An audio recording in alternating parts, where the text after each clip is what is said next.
আজ আমরা দেখতে চলেছি 2022 সালে রিলিজ হয় একটি অসাধারণ ভাইরাল সিরিজ, যার নাম হলো হটস্কাল।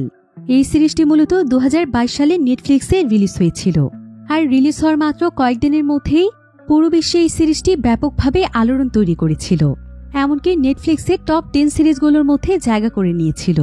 আচ্ছা, একবার ভাবুন তো, যদি আমাদের ভবিষ্যৎ পৃথিবীতে এমন একটি ভাইরাস ছড়িয়ে পড়ে যখন কান বন্ধ না করে বাইরে বের হলেই মানুষ ভাইরাসে ইনফেক্টেড হয়ে যায়, আর এই ভাইরাসে ইনফেক্টেড হলেই মানুষ অনবরত কথা বলতে থাকে, এমনকি অনেকেই তো কথা বলতে বলতে মারাও যায়। তাই এই ভাইরাস থেকে বাঁচার জন্য বিশেষ এক ধরনের হেডফোন ব্যবহার করা হয়, যেগুলোর আবার রয়েছে আলাদা আলাদা আইডি। তাই একবার এই হেডফোনটি হারিয়ে গেলে মানুষের বাঁচার আর কোনো উপায় থাকবে না। তাছাড়া পৃথিবীর প্রায় অর্ধেক মানুষ এই ভাইরাসে ইনফেক্টেড হয়ে যায়, যার কারণে পৃথিবীতে এমন কিছু শহর তৈরি করা হয় যেই শহরগুলোতে শুধুমাত্র ইনফেক্টেড মানুষেরাই থাকে, আর সুস্থ মানুষদেরকে রাখা হয় আলাদা একটি শহরে, যার ফলে হাজার হাজার পরিবার বিচ্ছিন্ন হয়ে যায়। কেউ চাইলেও এক শহর থেকে তাদের আপন মানুষদেরকে দেখতে অন্য শহরে যেতে পারে না, কারণ শহরের প্রত্যেকটি জায়গাতে গার্ডরা পাহারা দেয়। তো পৃথিবীর এমন এক ভয়ানক পরিস্থিতির মধ্যে মানুষ কি পৃথিবীতে সার্ভাইভ করতে পারবে, সেটাই আমরা দেখব আজকের এই সিরিজটির গল্পে। তাহলে চলুন ঘুরে আসা যাক ভাইরাসে আক্রান্ত এক ভয়ানক পৃথিবীর গল্প থেকে। তো গল্পটি শুরু হয় ভবিষ্যৎ পৃথিবীতে, যখন পৃথিবীতে ভয়ানক একটি ভাইরাস ছড়িয়ে পড়েছিল। আর এই ভাইরাসটি ছিল খুবই অদ্ভুত একটি ভাইরাস, কারণ মানুষ যদি তার কান বন্ধ না করে কোনো মতে বাহিরে চলে আসে, তাহলে সে সঙ্গে সঙ্গে ভাইরাসে ইনফেক্টেড হয়ে যায়। তাই এখন পৃথিবীর প্রত্যেকটি মানুষকে বাহিরে বের হওয়ার জন্য বিশেষ এক ধরনের হেডফোন পরতে হয়, যাতে করে কানের মধ্যে কোনো ধরনের আওয়াজ না যায়, কারণ কানের মধ্যে আওয়াজ গেলেই মানুষ ভাইরাসে ইনফেক্টেড হয়ে যায়। তাছাড়া কেউ যদি কোনো ইনফেক্টেড মানুষের কথা শুনে ফেলে, তাহলেও সেই মানুষটি ভাইরাসে ইনফেক্টেড হয়ে যায়। আর কোনো মানুষই ভাইরাসে ইনফেক্টেড হলে বেশ কিছু লক্ষণ দেখা দেয়। প্রথমে শরীরের তাপমাত্রা অনেক বেড়ে যায়, এরপর আস্তে আস্তে জ্বর, সর্দি এবং মাথা ব্যথার মতো সমস্যা দেখা দেয়।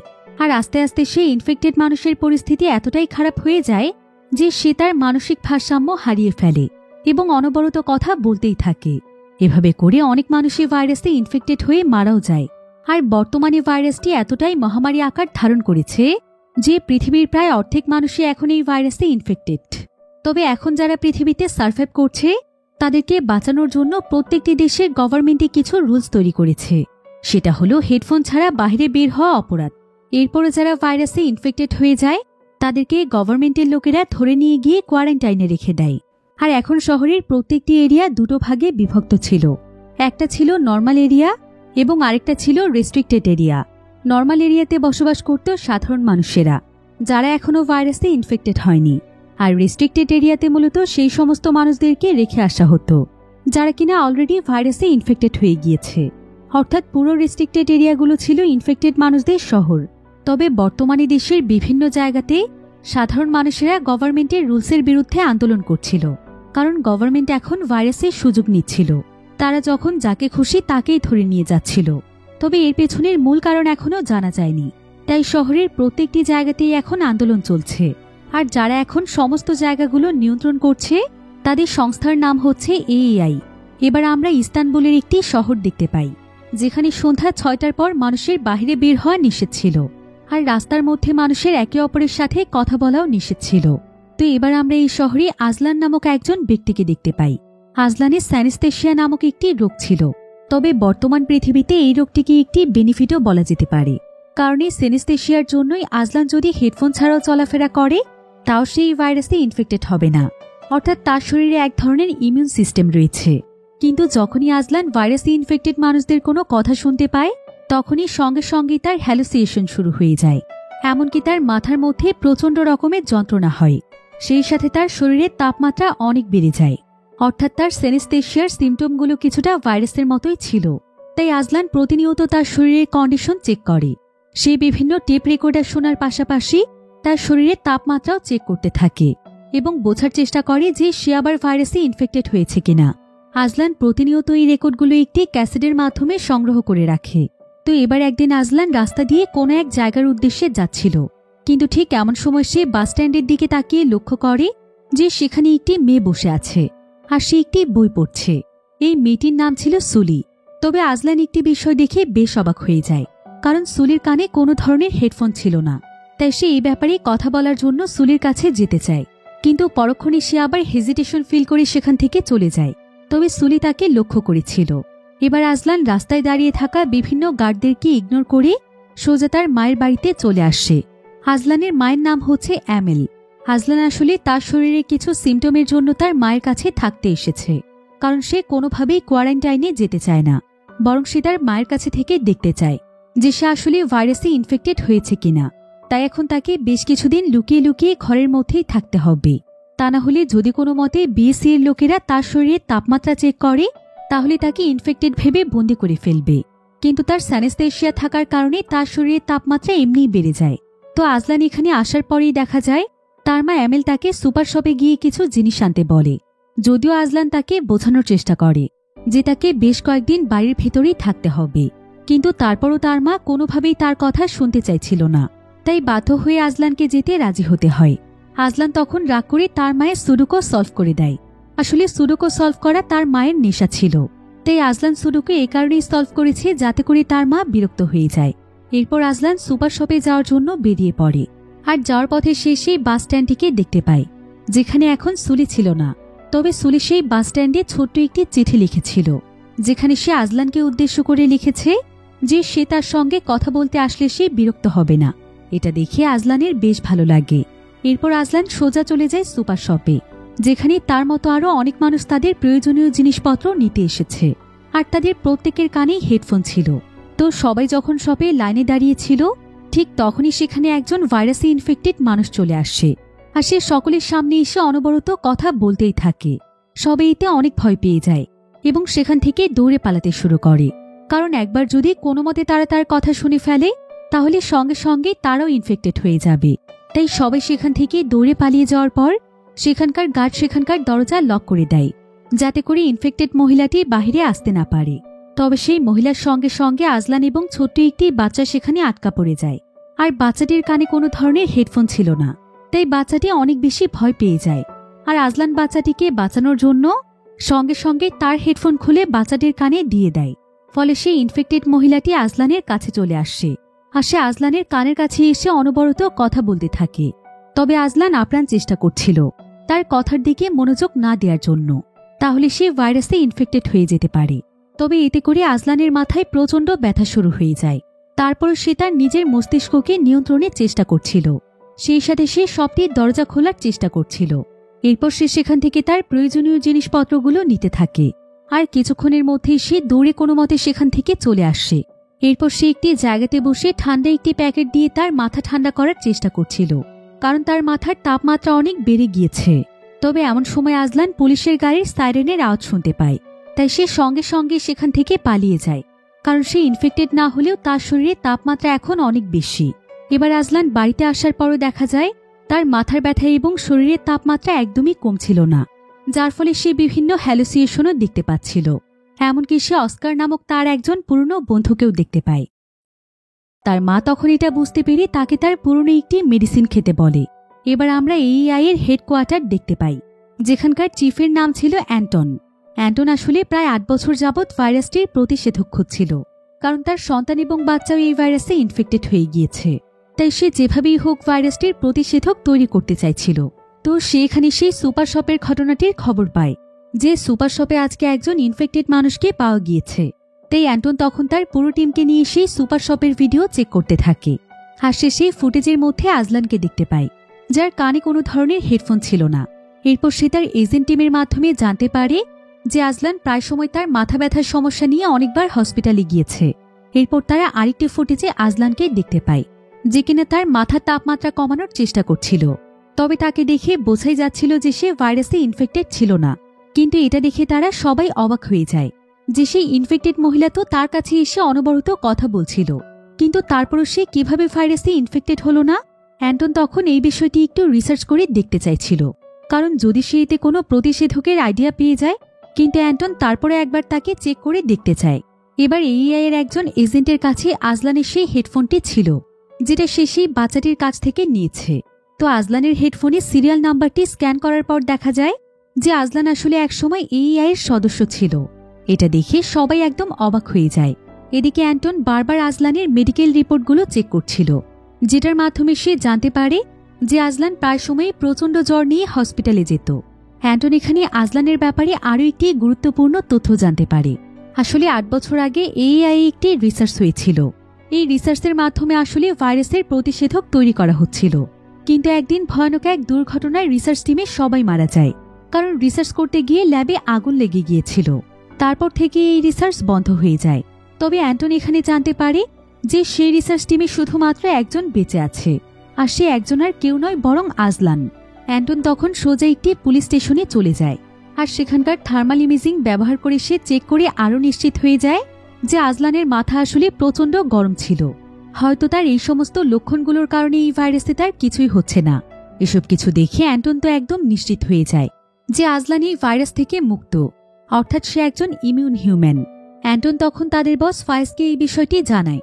সে বলে যে আজলান একজন ইমিউন হিউম্যান, যেটার জন্য সে ভাইরাসে ইনফেক্টেড হচ্ছে না। তার ব্যাপারে একটু রিসার্চ করলে তারা হয়তো প্রতিষেধক তৈরি করতে পারবে। কিন্তু ফায়েজ তার কথায় কোনো পাত্তা দেয় না এবং বলে যে ইমিউন বলতে কোনো কিছুই হয় না। অ্যান্টন ভুল ভাবছে, তাই এই সমস্ত ফালতু বিষয়ের উপর রিসার্চ করে তাদের টিমের মূল্যবান সময় নষ্ট করার কোনো মানেই হয় না। তাছাড়া একবার এই ব্যাপারে রিসার্চ করতে গিয়ে তারা তাদের পুরো একটি টিমকেই হারিয়ে ফেলেছে। তাই ফায়েজ তখন অ্যান্টনকে তার নিজের কাজ করতে বলে। অন্যদিকে আজলানকে তার মা অ্যালমা একটি বাড়িতে নিয়ে যায়। এই বাড়িতে একজন ব্যক্তি ছিল যে কিনা বর্তমানে একজন মেন্টাল পেশেন্ট। আসলে সেও প্রজেক্ট এক্সের একজন রিসার্চার ছিল, আর প্রজেক্ট এক্সের সেই দুর্ঘটনার পর তার মাথায় সমস্যা হয়ে যায়, কিন্তু এখন পর্যন্ত সে সুস্থ হতে পারেনি। এরপর আমরা এরিফ নামক একটি ছেলেকে দেখতে পাই। আসলে এরিফ ছিল এই মেন্টাল লোকটির ছেলে। সে প্রায় অনেকদিন ধরে প্রজেক্ট এক্সের ব্যাপারে রিসার্চ করছিল, আর সে সবকিছু জানার চেষ্টা করছিল যে কেন তার বাবার মাথায় সমস্যা হয়েছে, এবং তার বাবাকে সুস্থ করার জন্য সে সর্বোচ্চ চেষ্টা করছিল। আর সেই মূলত অ্যালমাকে তার ছেলে আজলানকে নিয়ে তার কাছে আসতে বলেছিল, কারণ আজলানের অস্কার নামক যে বন্ধু ছিল সে ছিল খুবই ভালো একজন ডক্টর। যদিও সবাই জানে যে অস্কার সেই ঘটনায় মারা গিয়েছে, কিন্তু এরিফ এই কথাটি কোনোদিনও বিশ্বাস করেনি, কারণ তার কাছে মনে হয় যে অস্কার এখনও বেঁচে আছে, কারণ সেই দুর্ঘটনায় আগুন লেগেছিল আর সঠিকভাবে অস্কারের বডি শনাক্ত করা যায়নি।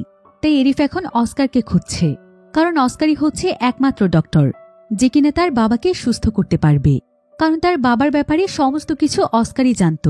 তাই এরিফ এখানে আজলানকে জানায় যে সে অস্কারকে খুঁজতে চায়, কিন্তু আজলান তখন তাকে বলে, তুমি কি পাগল হয়ে গিয়েছ? এরিফ অনেকদিন আগেই মারা গিয়েছে, তাই দয়া করে এসব বন্ধ করো। এই বলে আজলান যখন চলে যাচ্ছিল তখন এরিফ তার কাছে এসে তাকে একটি ছবি এবং কয়েকটি মেডিসিন দেখায়। আসলে ছবিটি ছিল অস্কারের শরীরের একটি অংশের, যেখানে একটি বিশেষ চিহ্নের ট্যাটু করা ছিল।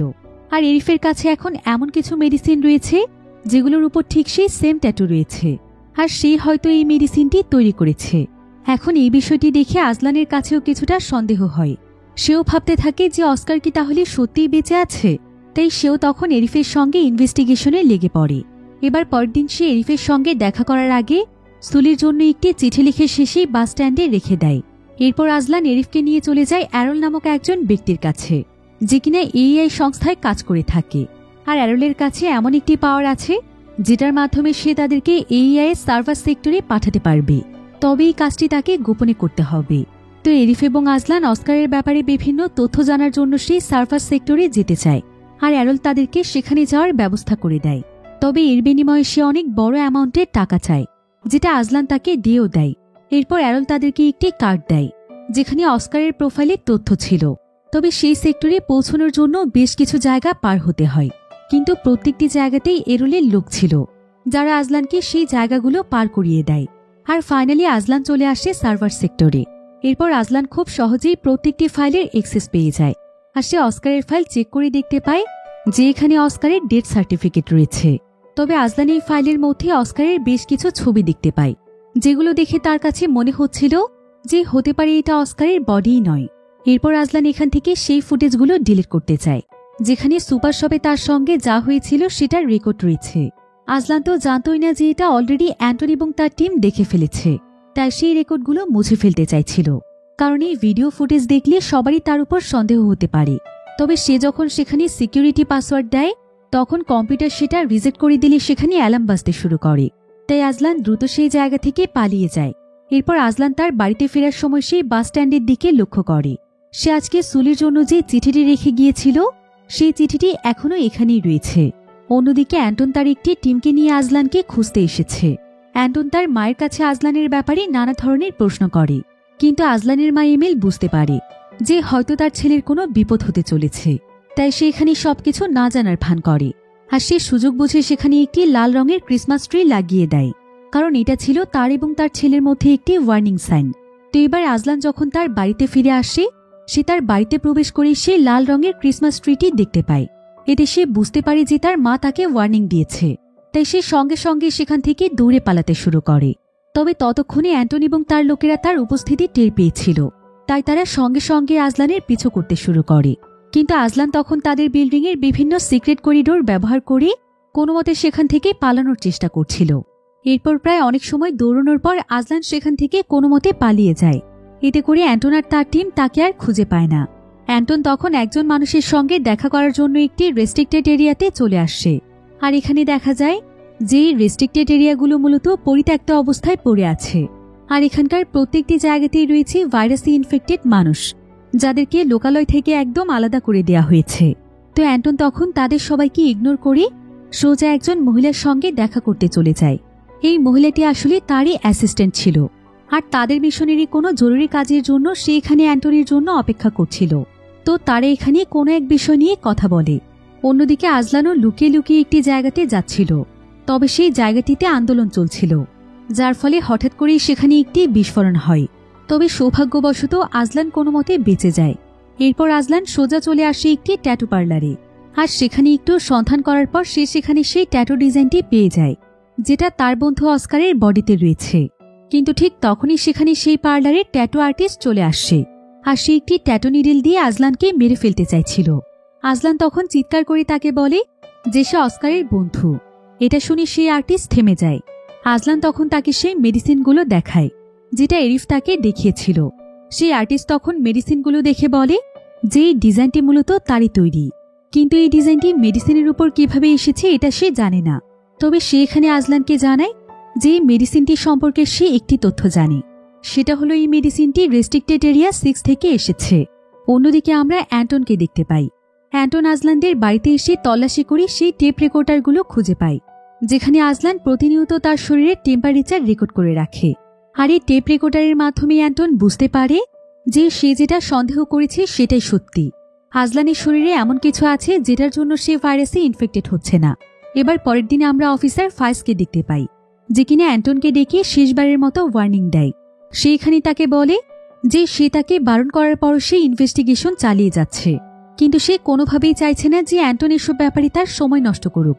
তাই এরপর যদি সে অ্যান্টনের ব্যাপারে কোনো কমপ্লেন শোনে, তাহলে সে তাকে চাকরি থেকে বের করে দেবে। অ্যান্টন তখন বলে যে সে ইনভেস্টিগেশন অলরেডি বন্ধ করে দিয়েছে। তবে এসব বলার পরও অ্যান্টন আজলানের ফাইলের অ্যাক্সেস পাওয়ার চেষ্টা করছিল, কিন্তু অ্যান্টনের সঙ্গী জানায় যে অ্যাক্সেসগুলো খুবই সিকিউর করে রাখা হয়েছে। তবে অ্যান্টন যখন আজলানের রুম তল্লাশি করে, তখন সে সেখানে একটি প্রেসক্রিপশন খুঁজে পায়, যেটা কিনা তাকে ডক্টর ইকে নামক একজন ব্যক্তি লিখে দিয়েছে।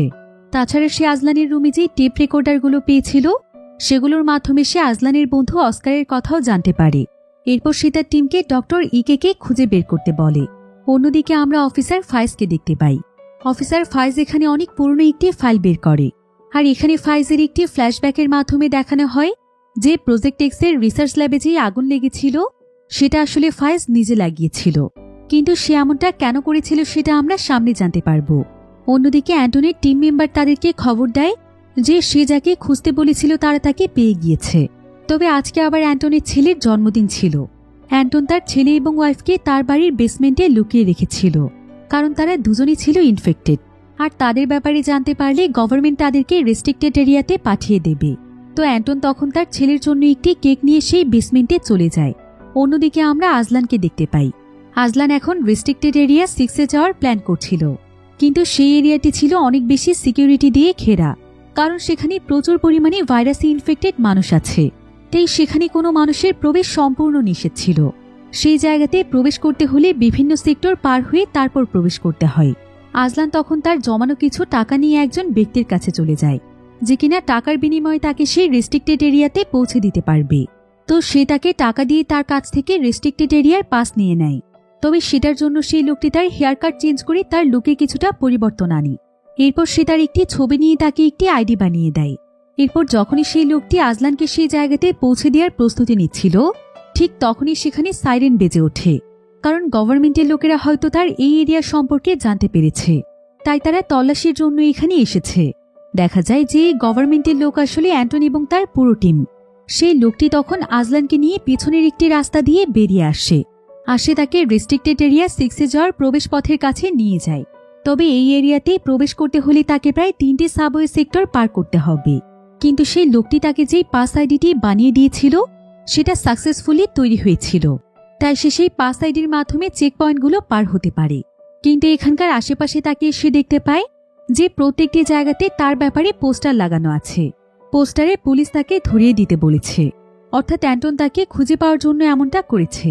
এটা দেখে আজলান অনেকটাই ঘাবড়ে যায়, কারণ যদি কেউ তাকে চিনতে পেরে ধরিয়ে দেয়, যদিও তার হেয়ার কাট চেঞ্জ করা হয়েছিল, কিন্তু তারপরও পোস্টারের সঙ্গে তার চেহারা অনেকটাই মিলছিল।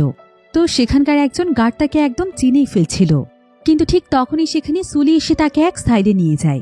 আজলান এতে প্রচণ্ড খুশি হয়, আর সুলির প্রতি তার অদ্ভুত রকমের ভালোবাসা তৈরি হয়। এরপর সুলি এবং আজলান চলে যায় রেস্ট্রিক্টেড এরিয়া 6-এর মধ্যে, যেখানকার পরিবেশ ছিল খুবই বাজে। আশেপাশে অনেক ভাইরাসে ইনফেক্টেড মানুষেরা ছিল, আর এই পুরো জায়গাটিকে কন্ট্রোলের জন্য আশেপাশে অনেক সিকিউরিটি গার্ডরা রয়েছে। সুলি তখন আজলানকে একটি অ্যাপার্টমেন্টের ভেতরে নিয়ে যায়। সে তাকে সোজা অ্যাপার্টমেন্টের ছাদে নিয়ে আসে। এরপর সুলি আজলানকে জানায় যে সেই রেস্ট্রিক্টেড এরিয়ার রেজিস্ট্যান্ট গ্রুপের মেম্বার।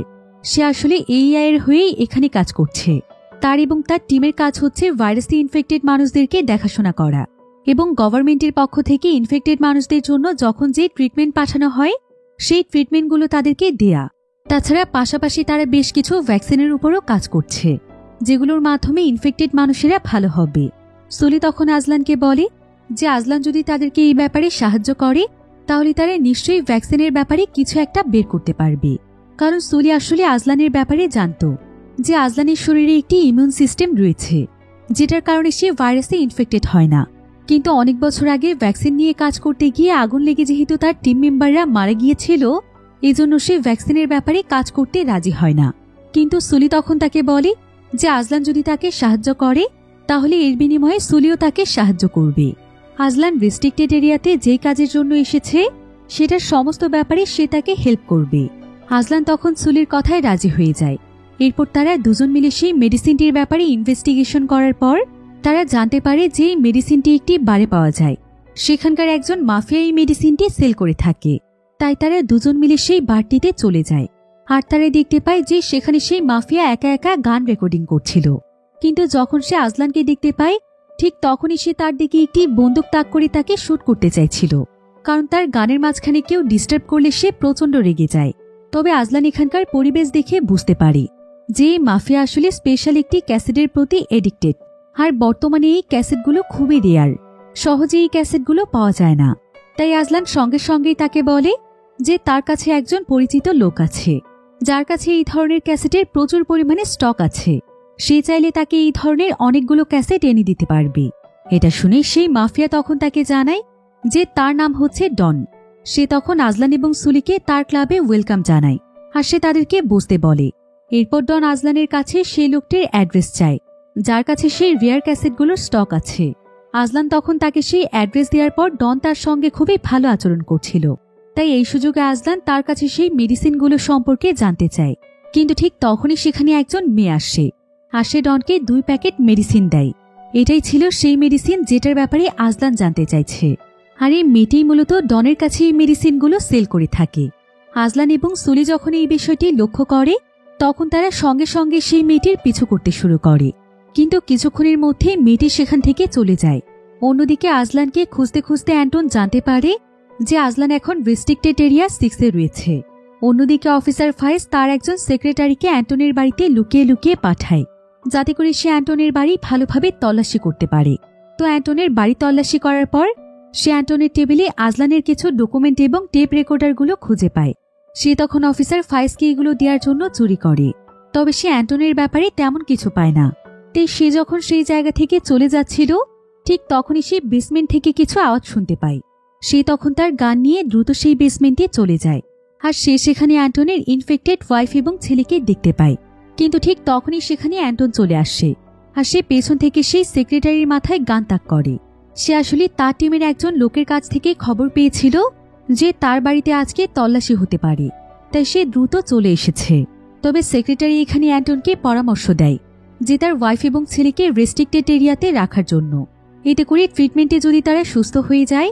কিন্তু অ্যান্টন খুব ভালোভাবেই জানে যে এখন এই ভাইরাসের তেমন কোনো ট্রিটমেন্টই আবিষ্কার হয়নি, আর সে তার পরিবারকে কোনোভাবেই রেস্ট্রিক্টেড এরিয়ার পরিবেশে রাখতে চায় না। তাই সে তার ওয়াইফ এবং ছেলের ব্যাপারটি গোপন করার জন্য সেক্রেটারির দিকে বন্দুক তাক করে। কিন্তু এমন সময় সেক্রেটারি তাকে বলে যে সে যেন তাকে ছেড়ে দেয়, সে তার ওয়াইফ এবং ছেলের ব্যাপারে কাউকে কিছু বলবে না। এদিকে এমন সময় অ্যান্টনের অতীতের কথা মনে পড়ে যায়, যখন আস্তে আস্তে ভাইরাসটি চারিদিকে ছড়িয়ে পড়ছিল। সেই সময় গভর্নমেন্ট গণহারে মানুষদেরকে রেস্ট্রিক্টেড এরিয়াতে পাঠিয়েছে। এমনকি যদি মানুষের মধ্যে সামান্যতম সিমটম দেখা গিয়েছে, অর্থাৎ তারা ভাইরাসে ইনফেক্টেড না হওয়ার সত্ত্বেও তাদেরকে রেস্ট্রিক্টেড এরিয়াতে পাঠানো হয়েছে। এতে করে সেই সময় আরও বেশি মানুষ ইনফেক্টেড হয়ে গিয়েছে, আর এভাবে করে বহু মানুষকে তাদের পরিবারের কাছ থেকে আলাদা করে দেওয়া হয়েছে। এমনকি ছোট ছোট বাচ্চাদেরকেও ছাড় দেওয়া হয়নি, যার কারণে তখন থেকেই গভর্নমেন্টের বিরুদ্ধে আন্দোলন চলছে। তো ঠিক সেই সময় অ্যান্টনের ছেলে ভাইরাসে ইনফেক্টেড হয়ে যায়। অ্যান্টনের মা তখন তার ছেলেকে কোনো মতে লুকিয়ে রেখেছিল, আর তার ছেলের কারণে সেও ইনফেক্টেড হয়ে গিয়েছিল। তবে অ্যান্টন কোনো মতে নিজেকে সুরক্ষিত রাখতে পেরেছিল, তাই সে তখন তার ওয়াইফ এবং বাচ্চাকে লুকিয়ে ফেলে। এবার বর্তমান সময়ে অ্যান্টন সেক্রেটারিকে শুট করতেই চাইছিল, কিন্তু সে আসলে ততটাও খারাপ মানুষ ছিল না যে সে বিনা কারণে কাউকে মেরে ফেলবে। তাই সে বিশ্বাস করে সেক্রেটারিকে ছেড়ে দেয়। সেক্রেটারি তখন অফিসার ফায়েজের কাছে যায়। সে আজলানের যে ডকুমেন্ট এবং টেপ রেকর্ডার পেয়েছিল সেগুলো সে অফিসারকে দিয়ে দেয়। কিন্তু অ্যান্টনের ওয়াইফ এবং ছেলের ব্যাপারে সে সত্যি সত্যি কিছু বলে না। তবে সে সেক্রেটারিকে আজলানের ব্যাপারে ইনভেস্টিগেশন করতে বলে, কারণ তারও আজলানের উপর কিছুটা ডাউট হচ্ছে, আর মনে হচ্ছে যে অ্যান্টন হয়তো সত্য কথাই বলেছে। আজলানের মাধ্যমেই হয়তো ভ্যাকসিন তৈরি করা সম্ভব।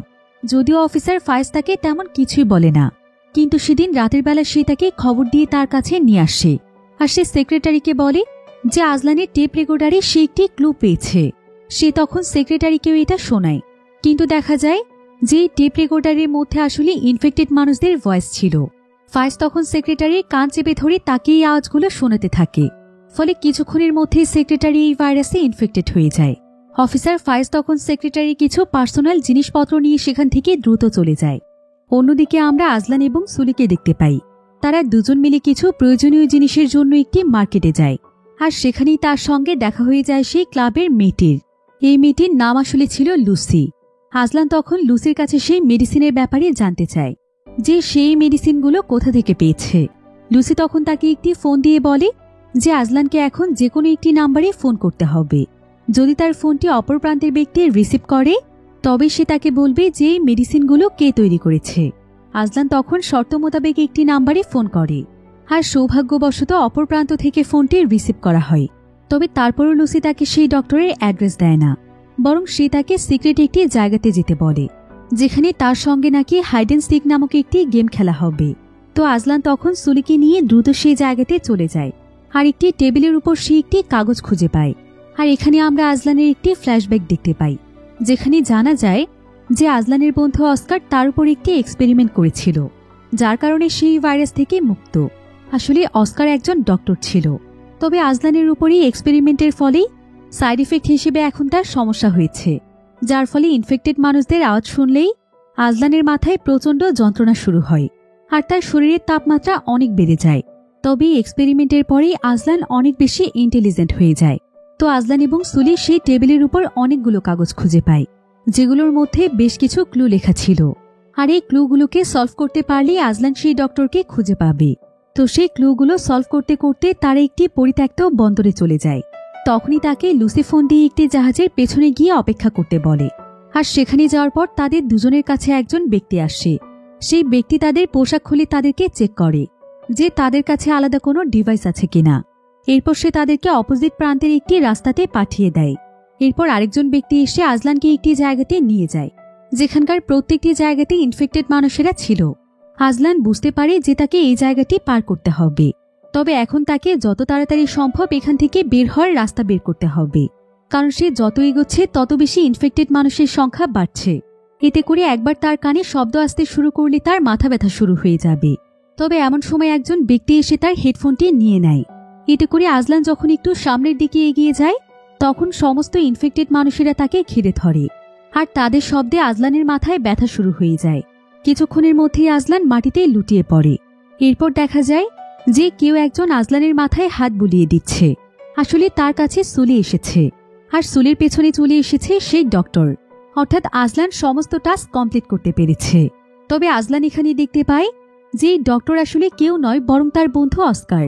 অর্থাৎ সত্যি সত্যি অস্কার এখনো বেঁচে আছে, কিন্তু সে কেন এতদিন নিজেকে লুকিয়ে রেখেছিল এই ব্যাপারে সে কিছু জানে না। এবার আমরা একটি ফ্ল্যাশব্যাক দেখতে পাই।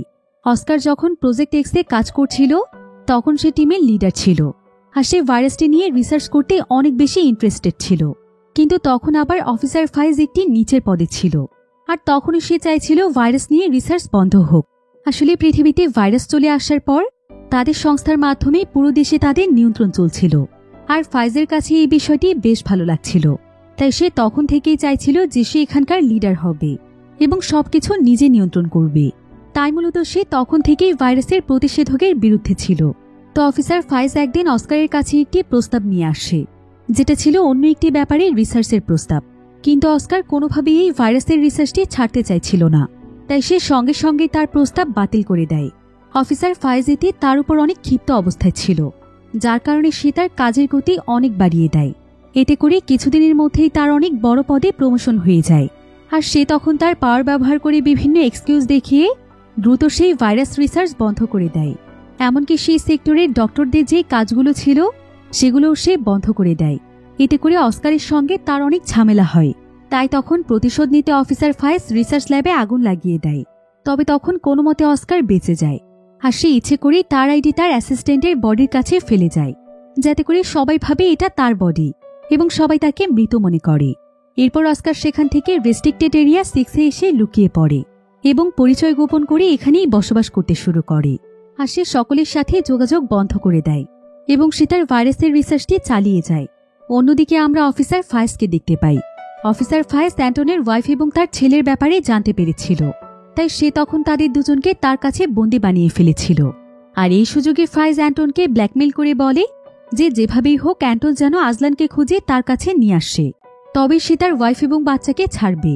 ফাইজ হয়তো আজলানকে শেষ করে দিতে চাইছিল, কারণ সে জানতে পেরেছিল আজলান সত্যি সত্যি ইমিউন। আর এতে করে যদি সত্যি সত্যি ভ্যাকসিন আবিষ্কার হয়ে যায় তো অ্যান্টন তখন তার কথায় রাজি হয়। ফাইজ তখন অ্যান্টনের সঙ্গে হ্যান্সম্যান নামক একজন লোককে পাঠিয়ে দেয়, যাতে করে সে অ্যান্টনের উপর নজর রাখতে পারে। তো অ্যান্টন এবং তার টিম তখন সোজা চলে যায় আজলানদের বাড়িতে। আজলানের মাইতে অনেক ভয় পেয়ে যায়, আর সেখানকার একটি পাত্রের মধ্যে আজলানের একটি চিঠি ছিল। সে তখন সেটাকে লুকোনোর চেষ্টা করছিল, যেটা লক্ষ্য করে অ্যান্টন। অ্যান্টন তখন ইচ্ছে করেই তার টিমকে সেখান থেকে সরিয়ে দেয়। আর সে আজলানের মাকে বলে যে সে আজলানের কোনো ক্ষতি চায় না, বরং সে আজলানকে খুঁজছে একটি ভালো কাজের জন্য। তাই সে যেন তাকে পার্সোনালভাবে আজলানের সঙ্গে যোগাযোগের মাধ্যম বলে দেয়, কারণ আজলান যদি একবার AI টিমের হাতে ধরা পড়ে যায় তাহলে পরিস্থিতি আরও খারাপ হয়ে যেতে পারে। আজলানের মা তখন তাকে বিশ্বাস করে, আর তাদের টিমটি যখন একটু দূরে চলে যায় তখন আজলানের মা অ্যান্টনকে আজলানের ঠিকানা দিয়ে দেয়। এরপর অ্যান্টন তার টিমকে নিয়ে সোজা চলে যায় রেস্ট্রিক্টেড এরিয়া 6-এ। তবে সে সুযোগ বুঝে তার টিমের কাছ থেকে আলাদা হয়ে যায়। আর আজলানের মা আজলানের যে ঠিকানাটি তাকে দিয়েছিল সেখানে সে আজলানের জন্য একটি ক্লু রেখে যায়। আজলান তখন দেখতে পায় যে সেখানে একটি লাল রঙের ক্রিসমাস ট্রি ঝুলানো আছে, যেটা তার মা তার জন্য একটি ওয়ার্নিং সাইন হিসেবে ব্যবহার করত। তাই সে বুঝতে পারে যে কোনো একটা ঝামেলা রয়েছে। তাই সে সুলিকে একটি সুরক্ষিত জায়গাতে রেখে আসে। তবে সে বুঝতে পারছিল না যে তার মা ছাড়া এই সিগন্যালের কথা কে জেনেছে। তো এমন সময় আজলান এবং সুলির কাছে অস্কার আসে। অস্কার তাদের দুজনকে তার একটি ল্যাবে নিয়ে যায়। আজলান তখন তাকে বলে যে ইনফেক্টেড মানুষের শব্দ শুনলেই তার প্রচণ্ড রকমের ব্যথা এবং হ্যালোসিয়েশন হয়। সে যেভাবেই হোক এই সমস্যা থেকে মুক্তি চায়। ইমিউন যেন তার জন্য একটি অভিশাপ হয়ে দাঁড়িয়েছে। সে একজন সাধারণ মানুষের মতো নর্মালভাবে বাঁচতে চায়। তাই অস্কার তখন তাকে একটি MRI স্ক্যানের জন্য একটি ডিভাইসের মধ্যে শুইয়ে দেয়, আর তারা আজলানের মস্তিষ্ক স্ক্যান করতে শুরু করে। এমনকি তার মস্তিষ্কের সমস্ত ডেটা অস্কার সেভ করে রেখে দেয়, যাতে করে পরবর্তীতে ভাইরাসের প্রতিষেধক হিসেবে সে এটাকে কাজে লাগাতে পারে। তবে সুলি এখানে বুঝতে পারে যে আজলান আসলে নর্মাল লাইফে ফিরে যেতে চাইছে, কিন্তু তার সঙ্গে আজলানের কথা হয়েছিল যে আজলান ভ্যাকসিন তৈরিতে সাহায্য করবে। তবে সে সেটা না করে এখন সে নর্মাল হয়ে যেতে চাইছে। এতে করে পরবর্তীতে হয়তো এই রিসার্চ চালানো নাও যেতে পারে।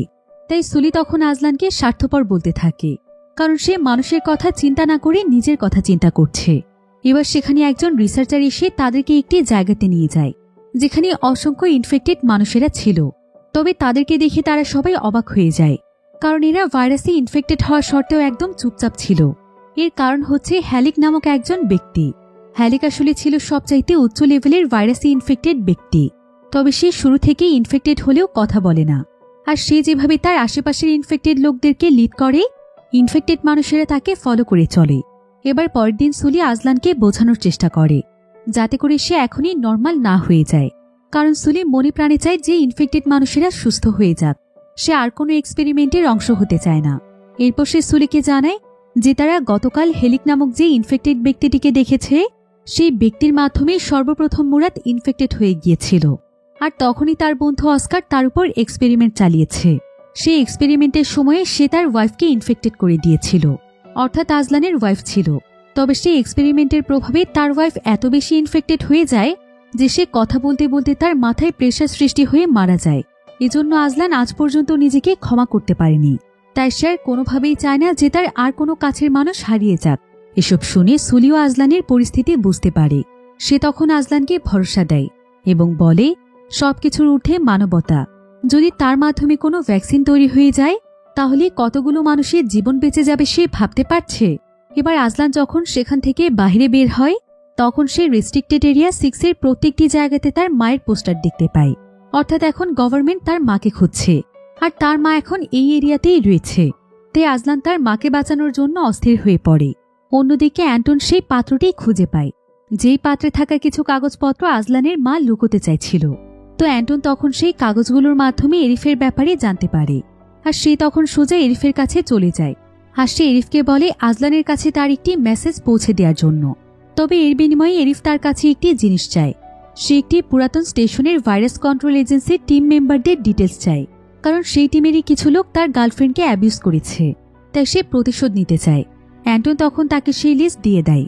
আর এরিফ তখন আজলানের কাছে অ্যান্টনের চিঠিটি পৌঁছে দেয়, যেখানে অ্যান্টন আজলানকে একটি জায়গাতে তার সঙ্গে দেখা করতে বলেছে। চিঠিটি পড়ে আজলান বুঝতে পারে যে সেই রেড ক্রিসমাস ট্রিটি তার জন্য অ্যান্টনি রেখেছে।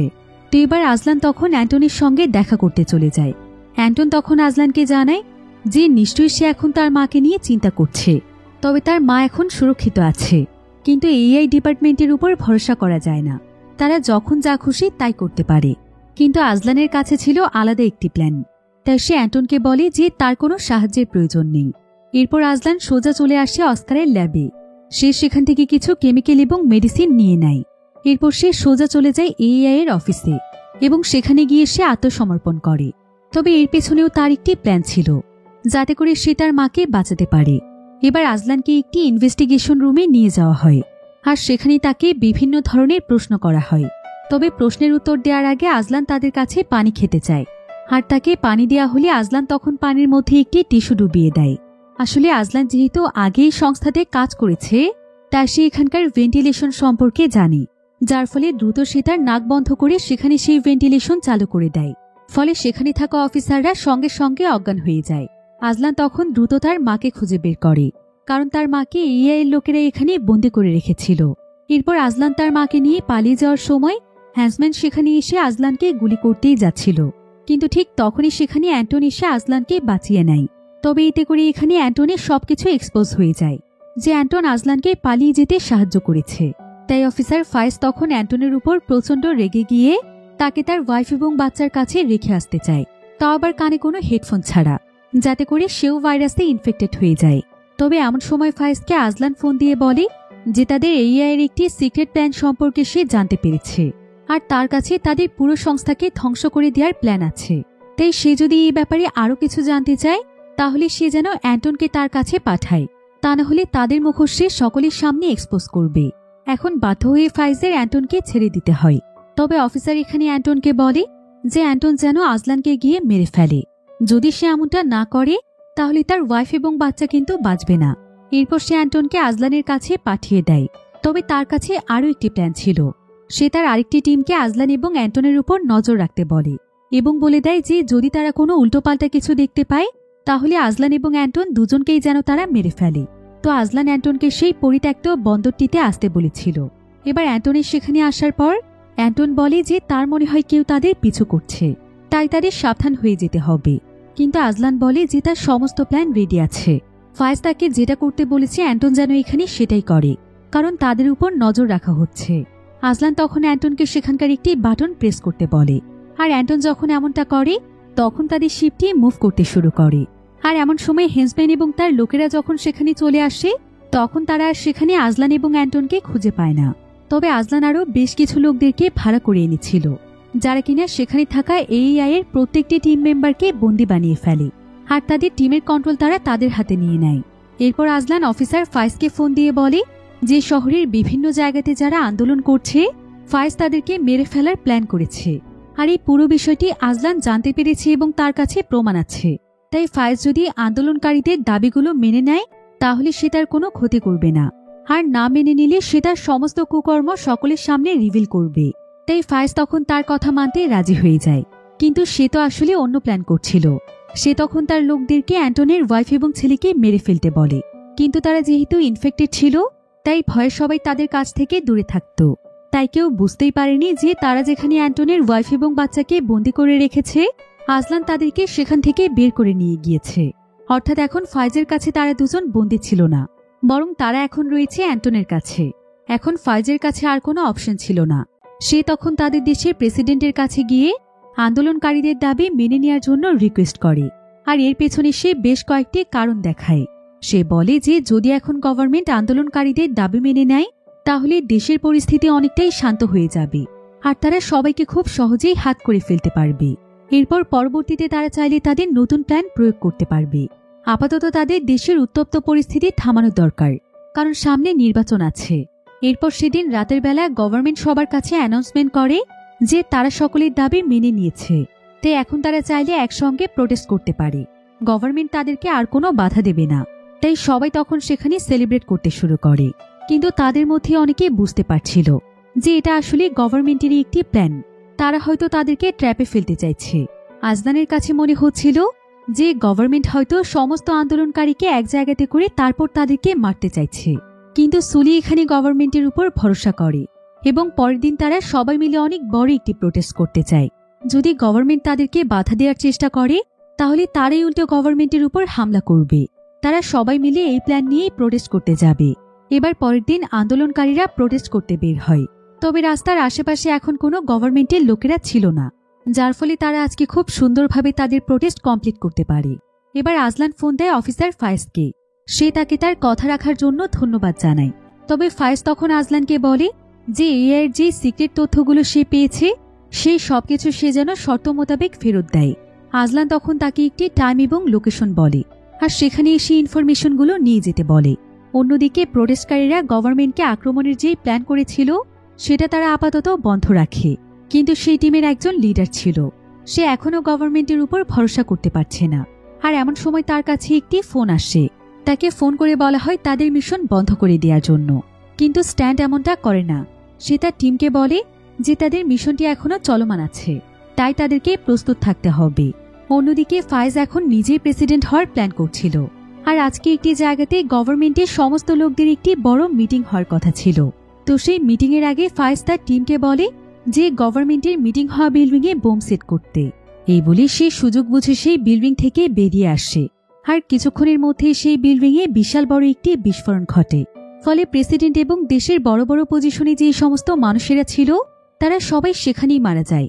ফায়েজ তখন সঙ্গে সঙ্গে একটি প্রেস কনফারেন্সে এসে বলে যে সেই বিল্ডিংটিতে টেররিস্ট অ্যাটাক হয়েছিল, আর এটা কারা করেছে সেটা সে খুব দ্রুত খুঁজে বের করবে।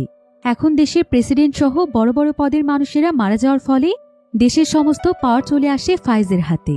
ফায়েজ তখন গোপনে গোপনে তার টিম বড় করতে থাকে। গভর্নমেন্টের যত সংস্থা ছিল সেই প্রত্যেকটি সংস্থাকে সে AI এর অন্তর্ভুক্ত করে ফেলে। ফলে এখন তার AI টিম অনেক বড় হয়ে যায়। এবার সেদিন রাতের বেলা দেখা যায় ফায়েজ তার বিশাল বড় একটি টিমকে রেস্ট্রিক্টেড এরিয়া 6-এ পাঠিয়ে দেয়, যেখানে সমস্ত আন্দোলনকারীরা ছিল। আর সে তার টিমকে গণহারে সবাইকে গ্রেফতার করতে বলে। এদিকে আজলান এবং তার পুরো টিম এই খবরটি জানতে পেরে তারা তাদের টিমের সবাইকে ইনফর্ম করে দেয় এবং তারা নিজেরাও একটি জায়গাতে গিয়ে লুকিয়ে পড়ে।